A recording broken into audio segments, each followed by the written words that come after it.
lesson and he's shown who he is through all of us. It's amazing. So like I just get excited, man. You know what I'm saying? So just live with me. But this next piece, man, it's called The Story of the MC. And basically it's just me talking about like my background, how I started writing, and the different transitions that guys brought me through. And in the midst of it, it's gonna be like some lyrics from a Biggie song. So if you're a Biggie fan, you might know this. If not, it's gonna sound random, but it's okay. All right.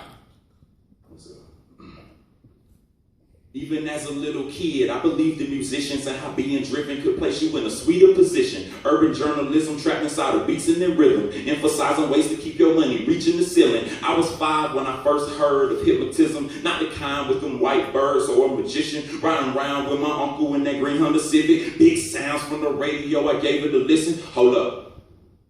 Recently, brothers frontin' ain't saying nothing, so I just speak my peace, keep my peace. Cubans with the Jesus peace, with my peace, packing, asking who want it. You got it, homie, flown it. That Brooklyn BS, we on it, on it, on it, on it. On it. And being honest, I ain't understand the things he was spitting, but in my spirit it had left a deep-seated incision. In a way, it had given me a reason for living, so I started to listen harder just to feed the addiction. As I grew, I began to listen with comprehension. 15, I started writing in compositions. I was trying to be sick, like resistant physicians, trying to cook some dough, like the coke in the kitchen, steady playing the cool, so what I wrote was encrypted, like the ancient symbolism of the oldest Egyptian. Listening to Jay-Z, he was speaking on pimping, so I'm paying attention to the way he treated the women, saying, don't you ever love her, man, Skeeting's the mission. So I went from seeking love to deleting my feelings. 19, I was dealing with a spoken infliction, never noticing that nothing I was flowing was Christian. Wait, I was saved at 8. Maybe I'm tripping. Either way, I recall it was an early decision. But now I'm on this road, headed to a collision. Driven by hedonism and my egotism. That's the time that my pride started clouding my vision. And my friends went from friends to being competition. I can't even see your talent, I just see what I'm missing.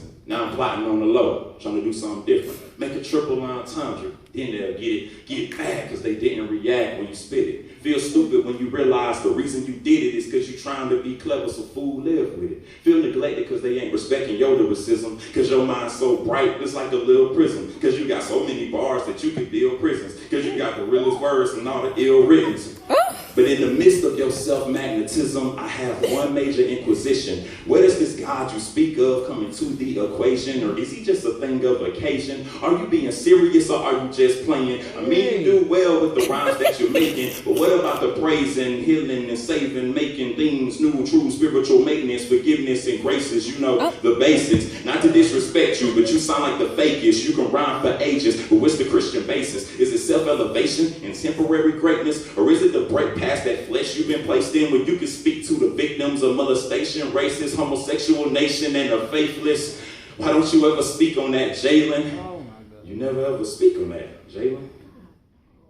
I feel the spirit convicting me as I consciously spit this piece, informing me the time to choose has come. So we need a decision. Will you spit for yourself or for the king of the living? The road you're traveling leads to greed and derision, marked by evil intention, full of demons and sin. But with God leading the mission, you're receiving his riches because he loves to heal his children like a pediatrician. So stop acting sick, get your knees of submission, because he was called to be a bridge for the people that's distant. You get it, but the world still needs some assistance. But you can't be a slacker and be about his business. You were healed. But when it comes to this music, but when it comes to this music, everybody wants to be ill because the music.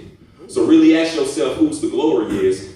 And quit trying to spit so notorious, because you have bigger things to say with your breath. So tell the world about the true life after death. Lord, have mercy. Oh.